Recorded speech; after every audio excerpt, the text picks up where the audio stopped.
The gods which your fathers served that were under Sodom to the flood, or the gods of the Amorites in whose land ye dwell.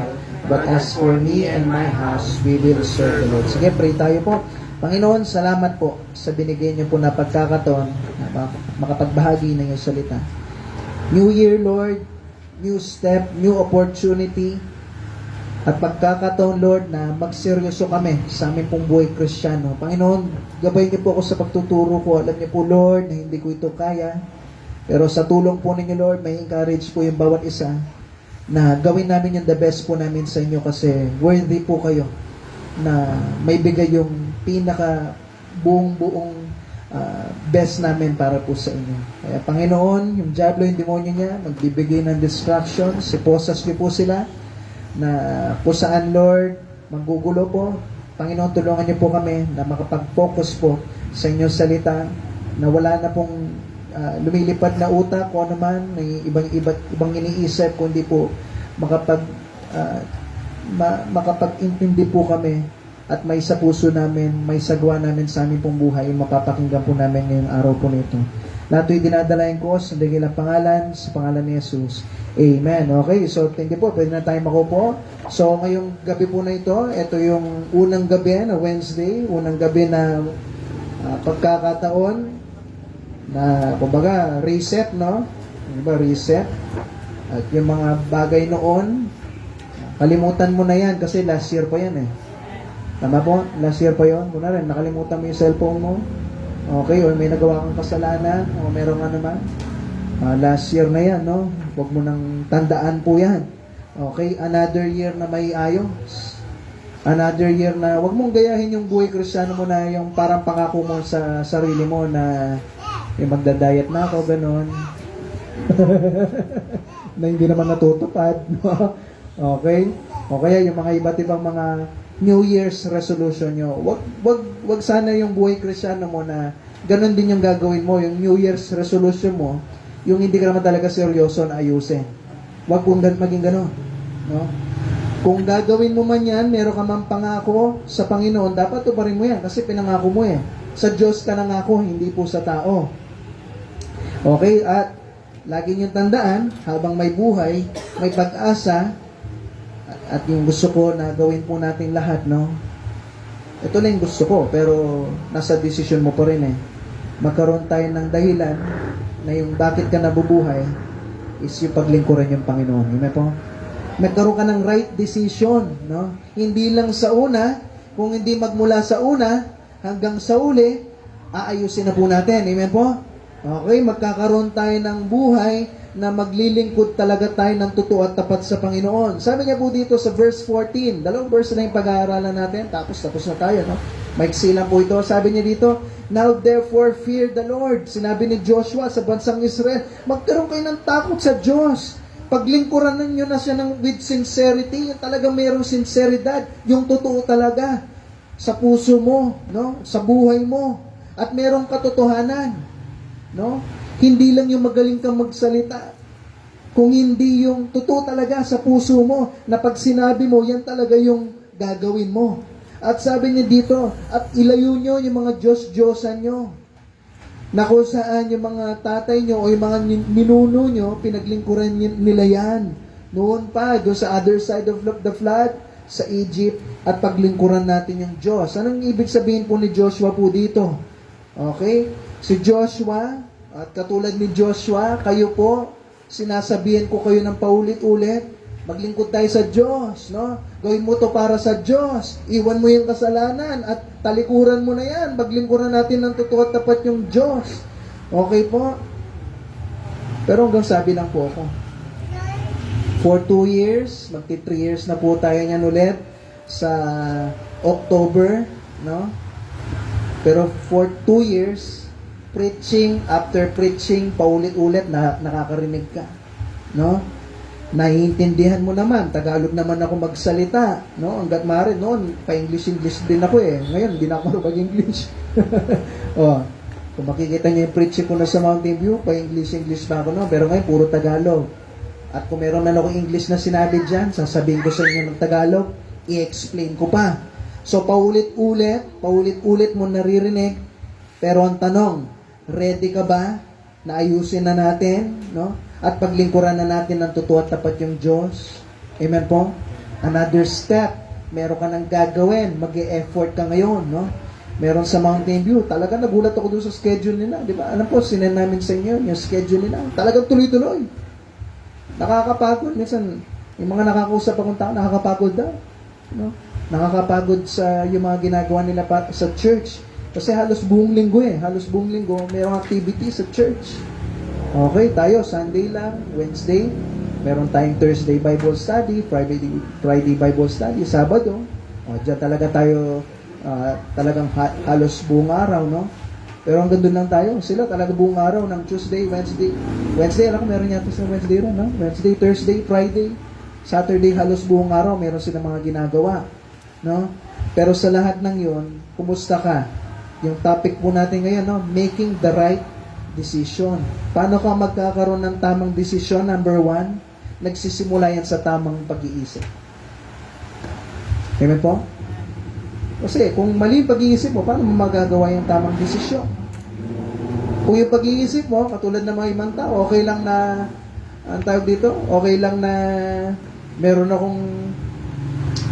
akong kasalanan, magpapatuloy lang ako, okay, umiinom ako, okay lang na mag-church ako, na parang walang nangyari, no? O kaya, nandadaya ako sa school, okay lang na nag-church ako, kahit madaya ako sa school, okay lang na sumayaw, no? Okay, merong isa nagsabi sa akin nun, nagtanong yung isang young people, sabi niya, sinabi, huwag sasayaw. Bakit sinabi sa Bible, si David, sumasayaw? Okay, meron naman talaga sinabi sa Bible, si David sumayaw. Oh, kala ko ba bawal sumayaw? Ba't si David sumayaw? Kung pag-aaralan niya yung Bible na yun, una sa lahat, ano klaseng sayaw? Yung ginawa ni David. Breakdance ba? Hip-hop? Ano ba ba? Okay? Hindi naman ganun yung sayaw noon. Nakuha niya po ako. At naniniwala ko, kaya napasayaw lang si David noon dahil sa sobrang saya niya. Na-try mo na yun, sobrang saya mo. Lundag-lundag ka. Alam niyo yun? Na-try niyo na yun? Parang wala pa yata na-try na sobrang saya. Okay? Yung tuwang-tuwa ka, si David, dahil dinala na yung Ark of the Covenant, papunta na doon sa kanyang tahanan, no? Sa kanyang lugar, sobrang saya niya. At sumayaw siya para sa Panginoon na hindi katulad ng sayaw natin ngayon. At kahit paano mo tignan, lahat po ng sayaw natin ngayon, hindi siya nakakatuwa at hindi siya nakakapuri sa Panginoon. No po? Okay, so sabi niya po dito, nagsisimula sa tamang pag-iisip. Ngayon ang tanong, paano ka magkakaroon ng tamang desisyon? Una sa lahat, magsimula ka ng tamang pag-iisip. No? It starts with the right mind. Na kung saan gagawin mo fully, no? Buong buo, paglilingkuran mo ngayon yung Diyos. Kasi bakit? Iniisip mo at naniniwala ka kung ano yung sinabi sa Bible, yan yung totoo. Amen po? At kung ano yung sinabi ni Pastor, yung tumatayo dito, nakita mo naman, pareho naman dun sa sinasabi niya. No? So, anong gagawin mo? Yan yung paniwalaan mo. Naniniwala ko, iba lahat yung kinakalakihan natin. No? Kung paano ka lumaki. Iba rin yung tinuro po sa inyo. Iba rin yung tinuro sa akin. Alam niyo ba, sa Chinese kahapon, nagkikwento kami ni Alex, nakita namin si Alex. Sa Chinese, no, ano kasi sinabi, nakalimutan ko, parang mas matanda kami kasi yung bilang sa Chinese, sa mga Chinese, di ba tayo pag pinanganak, doon ka palang magsisimula ng date mo.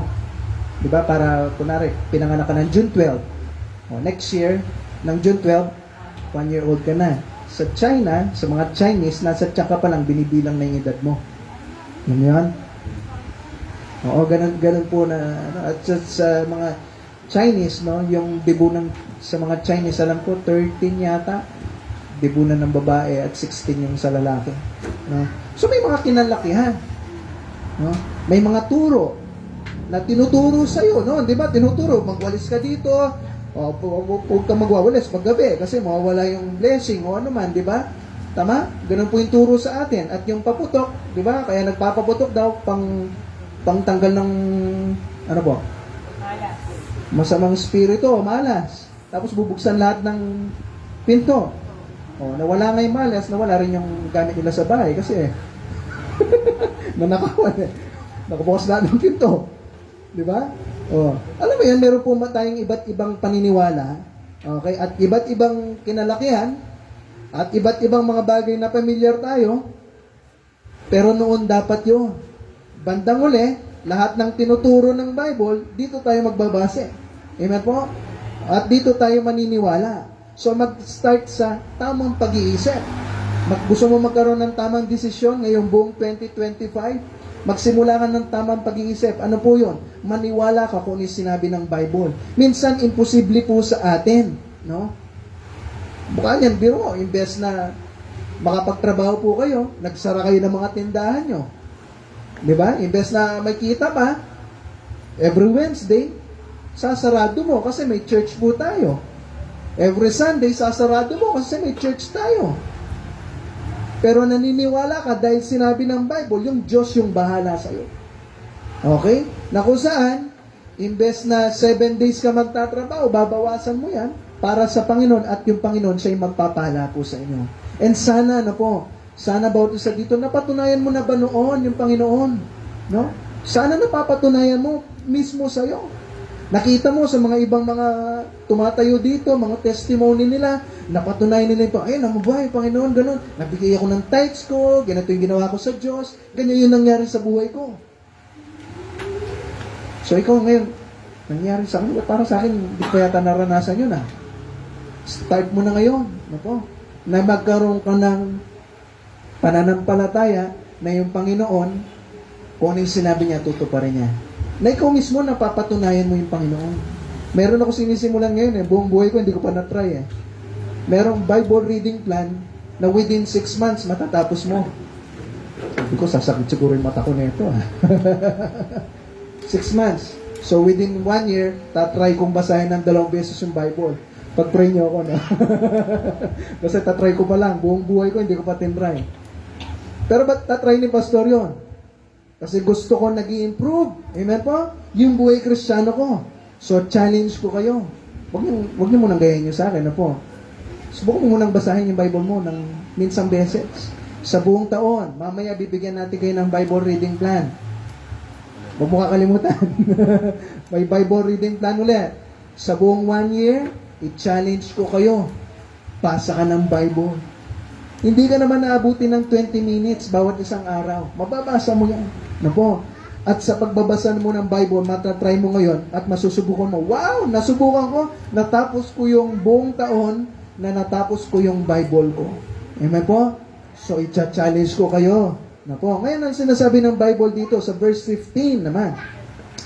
Sabi niya dito, and if it seem evil unto you to serve the Lord, choose you this day whom you will serve, whether the gods which your fathers served that were on the other side of the flood, or the gods of the Amorites in whose land ye dwell.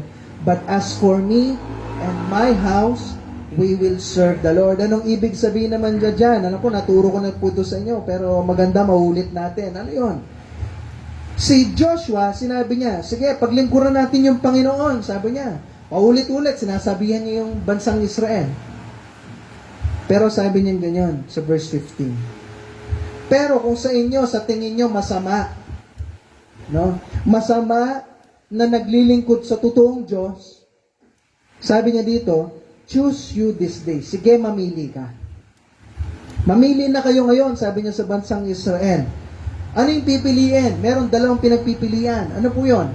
Sabi niya, yung gods daw dun sa other side of the flood. Ano po yon? Sabi niya po dito, basahin ko dito para hindi ako titingin just to us. Sabi niya, yung God ng other side of the flood, doon po sa lugar ng Mesopotamia, yung flood na ito, hindi niya sinasabi yung doon sa lugar ng Egypt na po. The flood in this context is commonly interpreted as the Euphrates River, not the Red Sea or Nile associated with Egypt. Nakasulat ba yung mga yan? Okay. Sabi niya dito, Joshua is speaking about the gods worshipped by the ancestors of the Israelites, particularly those from Abraham's homeland in Mesopotamia or of the Chaldees. These gods would include deities like Nana o moon god, yung mga nakikita nyo sa ML, no? Yung mga nilalaro nyo yan, hindi mo alam, mga Diyos-Diyosan yan, no? Si Nana, alam niyo, hindi ko alam, ha? Okay. Sabi ko nga sa inyo, gamer din ako, eh. Oh. Si Nana, tapos, biro mo, Diyos-Diyosan yung nilalaro mo, hindi mo alam, no? Kaya sabi ko sa inyo, itigin nyo na yung mga ganyan. So, si Inanna, sino to, no? Goddess of love and war, and other Sumerian or Akkadian deities. Ano sinasabi ni Joshua dito? Sabi niya, sige, pili kayo. Ayaw niyong paglingkuran yung totoong Diyos. Paglingkuran niyo, sige, yung God o yung Diyos-Diyosan dun sa other side of the flood, dun sa Mesopotamia, no? Na kung saan yan yung pinaglingkuran ni yung mga magulang ni Abraham at yung mga kamag-anak ni Abraham. Kilala niyo si Abraham? Naalala niyo si Abraham? Di ba siya yung inutusan ng Diyos na papatay niya yung anak niya? Naalala niyo yun? Oh. Pero bago lahat ng yun, bago siya nagkaroon ng anak at bago pa siya nakapunta doon sa lupa na yun, siya naniniwala siya sa totoong Diyos pero yung mga kasama niya hindi. Okay? Sabi ni Joshua, sige, gayahin nyo yung mga kamag-anak ni Abraham. Paglingkuran nyo yung hindi totoong Diyos. Tuloy natin. O kaya, sabi niya, basahin po natin, Joshua 24 verse 15. Choose you this day whom ye will serve, whether the gods which your fathers served that were on the other side of the flood, ano yung katuloy? Or the gods of the Amorites in whose land ye dwell. O kaya, sige, paglingkuran nyo na yung mga Diyos-Diyosan kung nasaan kayo ngayon. No? Yung gods ng mga Amorites. Okay, sino ito? The Amorites and other Canaanites engaged in idolatry that includes offering sacrifices, sometimes human, including children. Naalala niyo yon, yung merong yung tatay ni Hezekiah, naalala niyo, ang pangalan niyo po? Naalala pa, no? Si King Ahaz, di ba yung anak niya mismo? Susunugin? Tama? Ay, hindi niya pala tatay yun, sorry. Tama ba? Tatay niya ba yun? Tatay niya yun, tatay niya yun, no? Susunugin? Okay, yan yung mga gods ng Amorites na po. Immoral practices tied to fertility worship. Okay? Sa loob ng simbahan, mayroong mga ganyan nangyayari. No? Mga sex na nangyayari. Okay? Yan yung parang si, di ba, Senior Aguila, yung nabalitaan nyo noon sa TV. Pag hindi mo ko sinipingan, okay, hindi ka pagpapalay ng Diyos. Parang gano'n, di ba?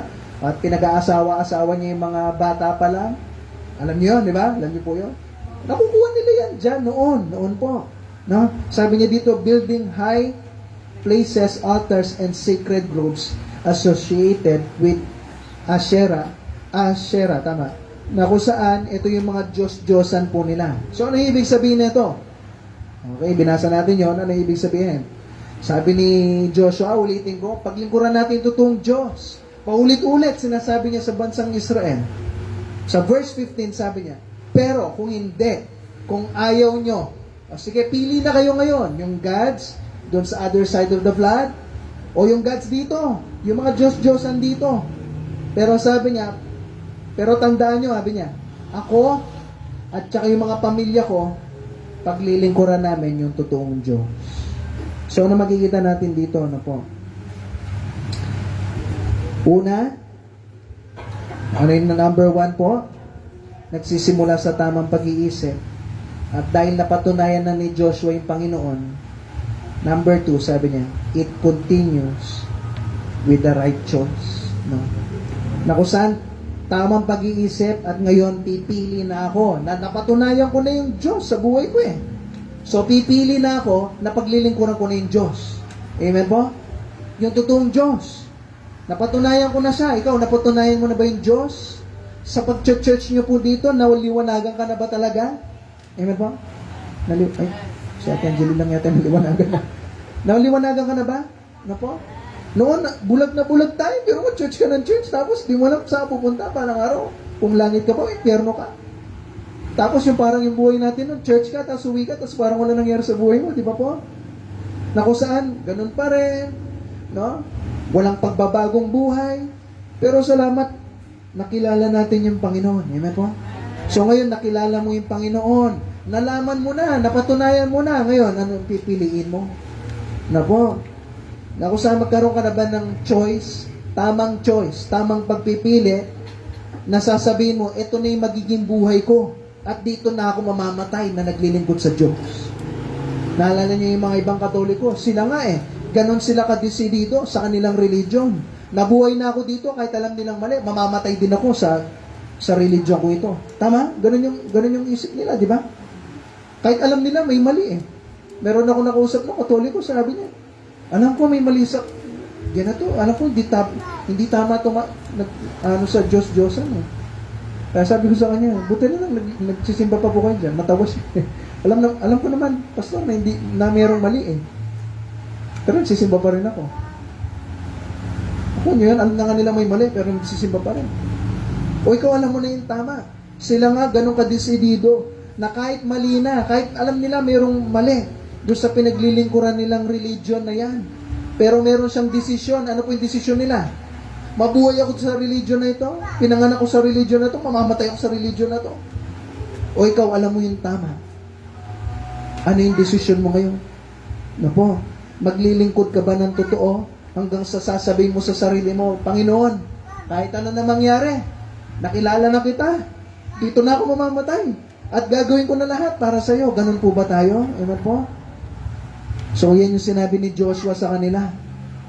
Na kung saan, kung ayaw mong paglingkuran yung totoong Diyos, kahit napatunayan mo na, napatunayan na nila, biro mo, tumawid ka sa dagat, mahahati yung dagat, may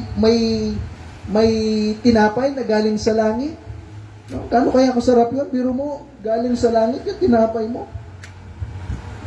Tapos, ang nangyari, pag naglalakad sila sa wilderness, sumusunod yung cloud, para hindi sila nanginitan. Sarap siguro nun, Di ba yung cloud? Mainit, tapat araw, pero may cloud. Tapos pag gabi, yung cloud na yun magiging pillar of fire, magiging apoy. Tipid ka pa sa kuryente nun kasi. Imagine mo, may apoy. Nakikita mo may apoy sa langit. Yan yung ilaw nyo pag gabi. Hindi mo na kailangan magsindi ng torch o yung apoy na nasa kahoy. Napatunayan na nila yung Panginoon po noon. Paulit-ulit sinasabi, iwan yung kasalanan, paglingkuran natin Diyos, huwag kayong sasamba sa mga Diyos-Diyosan. Pero hanggang sa dumating sa punto na sabi ni Joshua, sige, kung ayaw niyong maglingkod, ito yung pakatandaan niyo. Sabi niya ganyan, kung ayaw niyo maglingkod, ako at saka yung pamilya ko maglilingkod. Ano po? So ngayon bilang pastor dito sa Christ Saves Bible Baptist Mission, gusto ko pong sabihin sa inyong lahat, paglingkuran natin yung Diyos. Yung totoo ka na ngayon, amen po? Yung magsiseryoso ka na ngayon, na kung saan, kung ano yung sinabi ng Bible, papakinggan mo. Na hayaan mo na yung mga iba't ibang bagay na sinasabi ng ibang tao, iniisip mo, na-offend ako kay ganyan, huwag ka na, hayaan mo na yung lahat ng yun. O kaya, baka mamaya, nag-preach ako, natamama, nakaka-offend naman si pastor. Hayaan mo na lahat ng yun. Lahat, tanggapin po natin. At paglingkuran natin yung Panginoon. Amen po. Pero sa lahat ng yun, ito po yung baka tandaan nyo. Sa tulong po ng Panginoon, kung ikaw, nagdesisyon ka na huwag ka maglingkod sa Diyos. Tandaan nyo po kami, ako, si Ate Renyo, tsaka si Kiki, maglilingkod po kami. Kung meron sa inyong bumitaw, kung ayaw nyo, kung yung Alcantara family, Puyugan family, Bernal family, no? Ang dami pala nito, babanggitin ko lahat, no? O yung bawat pamilya na lang. Meron sa inyo na nag-decide, hindi na ako maglilingkod, pastor. Ikaw bahala. Pero pakatandaan mo, ako at saka yung pamilya ko maglilingkod sa Diyos. Kahit kaming tatlo na lang po dito, ano po? Ako at yung pamilya ko, ano po? Sa tulong ng Panginoon, paglilingkuran namin yung totoong Diyos, hanggang sa mamatay na lang kami. Ano po? Kasi soon, mamamatay din ako. Magaganyan din ako. No? What if bukas ka na? Ano po? 2025 na, mabilis yung panahon. Hindi mo alam kung kailan. Hindi mo rin nga alam kung kailan yung rapture Sabi nga ni Pastor Banga, di ba, nung Sunday, sabi ko, pasensya na po, hindi ko kayo mahatid. Pupunta kami doon, nag-church kami. Isa sa pinrich ni Pastor Bangal, malapit na talaga, sabi niya. Malapit nang dumating yung Diyos. What if dumating na sa next month? Ang dami mo bang kinakabisihan sa buhay mo? Yung business kong ganito, yung pag-aaral kong ganito. Tapos soon, magra-rapture na pala. Pok, mula tayong Kristiyano, mawawala. Pupunta ka na ng langit. O, lahat ng tinundar mo dito, ano na? Wala na. Ano po? So, anong gawin mo? Paglingkuran mo na yung Panginoon. Lagi niyo pong tandaan, ito po nobody's indispensable, sabi nga sa English eh. Anong indispensable? Yung hindi ka maaaring mawala. No? Hindi ka pwedeng palitan. Na kung saan, pwede mo sabihin, Pastor, napaka-importante kong tao. No? Kawawa yung church. Pwede mo sabihin, pag nagdesisyon ako na tumalikod, Pastor, napakasakit mo naman magsalita. Kung ayaw maglingkod, ayaw ko na talaga maglingkod. No? Tandaan niyo po, kung nawala ka sa church, no po, malulungkot ako. No po, tandaan niyo po, malulungkot ako. Pero pinagpaguran namin po kayo na turo kami ng turo ng Bible sa inyo, tapos magkakaroon ka ng desisyon na tatalikuran mo yung Diyos. Pero lagi mo tandaan, pag umalis ka sa church, yung Diyos hindi siya lugi. No po, kung iniwan mo yung Diyos, hindi lugi yung Diyos. No po. At lagi mong tandaan, nobody is indispensable. Na pag nawala ka, iniisip mo, pag nawala ko, mawawala yung church, matitibag yan. O kaya, nagdesisyon yung buong pamilya nila tatay, ay, ayoko na dyan. O kaya, yung buong pamilya ng David, ayoko na dyan. Ako, lagi niyong tandaan, papalitan ka ng Diyos. Kahit ako, nagdesisyon ako na, ay, pag nawala ako bilang pastor dito, aalis na ako, bahala kayo sa buhay nyo, kawawa kayo, hindi. Papalitan ako ng Diyos ng mas better pa sa akin. No po? Kaya wala po sa atin dito na mapagmamalaki mo. Pag nawala ako sa church, magiging kawawa yan. Marami nang nagganyan. No po? Sa church na Mountain View, maraming gumanyan. No? Meron pa nga isa nagsabi, okay, dahil hindi napayagan ng pastor yung kagustuhan niya. Sabi niya, Mountain View is a dying church. Sabi niya ganyan. Soon, mamamatay daw yung Mountain View dahil mawawala siya. Pero buhay na buhay yung Mountain View. At dumami pa yung mga ministry. Kasi bakit? Akala niya pag nawala siya, kasi napakatalinong tao. Napakatalinong tao. Pag nakausap mo yun, napakatalino. No? Magaling sa English. Magaling sa lahat ng bagay. Pag nawala siya, kawawa yung church, mamamatay daw, pero hindi. Kasi bakit? Papalitan ka ng Diyos pag nagdesisyon kang iwan mo siya.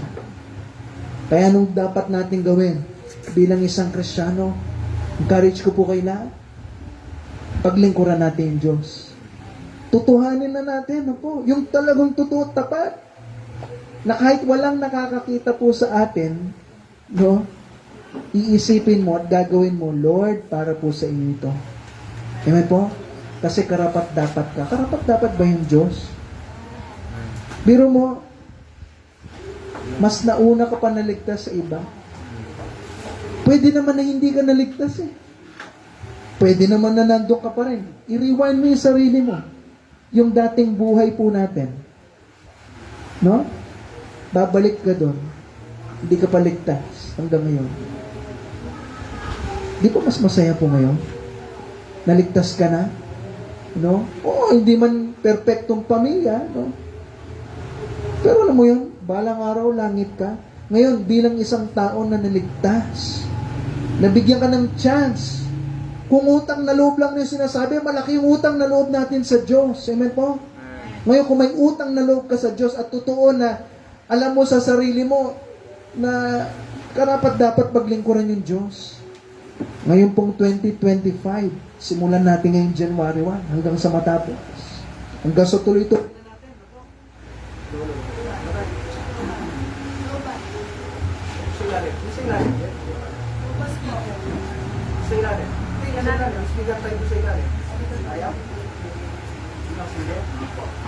Masindi po.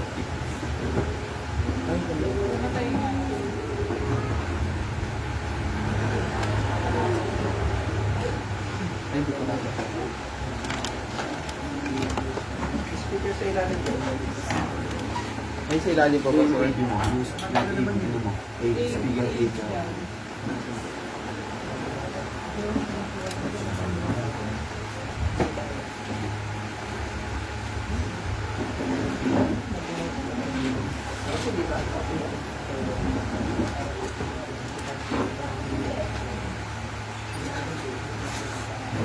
Kasi hindi po mako.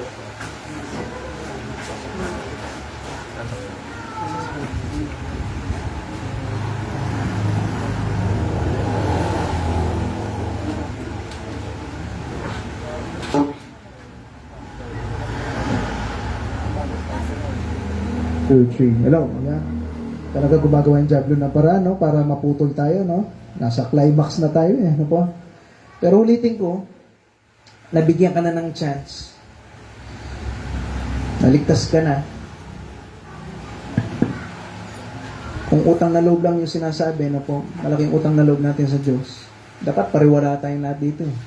No? Pero sa lahat ng bagay na yun, naligtas ka. Sana yun yung mag-trigger sa'yo na, Lord, ito yung gagawin ko para sa'yo. Bibigay ko naman yung the best ko para sa'yo sa panahon ngayon ng 2025. So, encourage ko po kayo. Ano po? Gawin na natin yung the best natin sa Diyos. Amen po. Paglingkuran na natin siya ng totoo at tapat. Magkaroon ka ng, yung gagawa ka ng ibang bagay. Blessing si tatay, no? Kanina sabi niya sa akin, tuloy kami sa Monday, pupuntahan yung kapatid niya kahit wala ng event. No? Kasi gusto niya na yung pastor niya mabahaginan ng Bible yung kapatid niya. Kapag-pray natin yun, no? Kasi kahit anong bahagi ko, kung hindi naman gagawa yung Diyos sa oras na yon at sa puso ng kapatid niya, hindi rin tatanggap. Wala naman kasi sa galing ng salita yan. Eh. Kahit yung pinakamagaling na pastor, paindalin ni tatay, kung yung Diyos, isasarado niya yung tenga at hindi niya ilalayo yung Diablo sa panahon na yon, no? Ang mangyayari nun, hindi talaga makikinig. At hindi rin tatanggapin.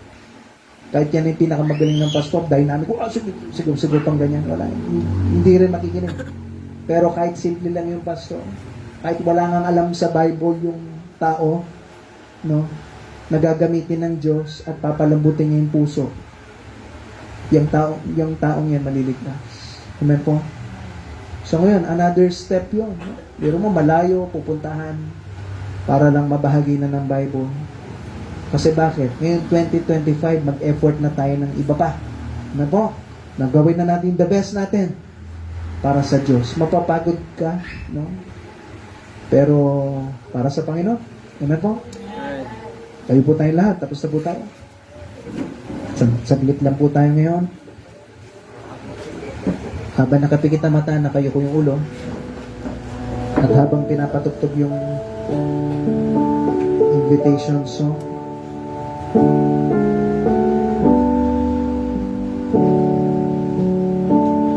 pwede ba ngayon? 2025 na, no po? Huwag ka na magpatagal, huwag ka na maglaro sa kasalanan.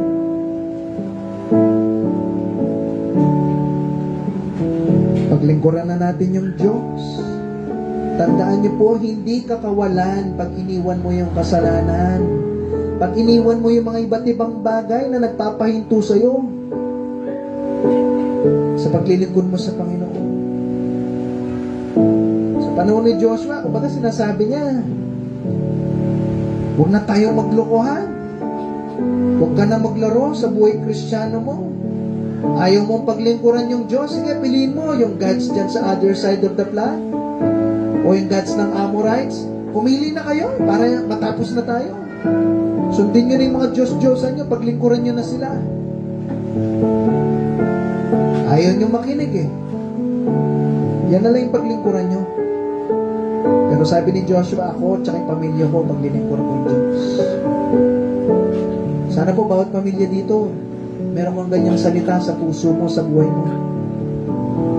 Ako at ang pamilya ko, dito na kami mamamatay. Paglilingkuran ko yung totoong Diyos. Velio family, Alcantara family, Bernal family, Uyugan family, Flores family, De Jesus family, Reyes family, David family, Saladino family, Kunanan family. Magkakaroon ka ng desisyon. Kung hindi maglilingkod yung iba, Pastor, Panginoon, kung hindi maglilingkod yung iba ako, maglilingkod ako. Sinabi mo, Pastor, ikaw, si Kiki, tsaka si Ate Ren na lang. Kung tumalikod man yung iba, sama niyo ako dyan. Ako, maglilingkod din ako. Siseryosohin ko na yung buhay Kristiyano ko. Pwede ba ngayon? Panalangin natin sa Panginoon. Huwag na tayo maglaro po sa kasalanan. Hindi po laro yung paglilingkod sa Diyos. At huwag na rin tayong maglokohan dito. Kung ayaw mo maglingkod sa Diyos, ikaw bahala dyan. Pero kami, maglilingkod ng totoo at tapat sa Diyos. Sige po, manalangin tayo. Panginoon, salamat po sa napakinggan po namin ng iyong salita. Kaya na pong kumilos, gumawa, Lord. Hindi ako makakapag-decide para po sa kanila. Pero kayo, Panginoon, ang makakapag-decide. At sila mismo, Lord, ang makakapag-decide. Panginoon, please, tulungan niyo po yung bawat isa na magkaroon na ng desisyon na paglingkuran talaga kayo sa kanilang pong mga buhay. Please, Lord, mangusap po kayo, kumilos. At itong preaching na ito, maalala po nila, kaya nag-live po kami ngayon. Kasi maganda po yung topic na kung saan dapat seryosohin na namin ang aming pong buhay Kristiyano ngayong 2025. Purihin po kayo, Lord, sa lahat ng bagay na ito. Lahat yung dinadalain ko sa bigay na pangalan, sa pangalan ni Jesus. Amen. Okay, so thank you po sa inyo lahat. Okay, sige, magkaroon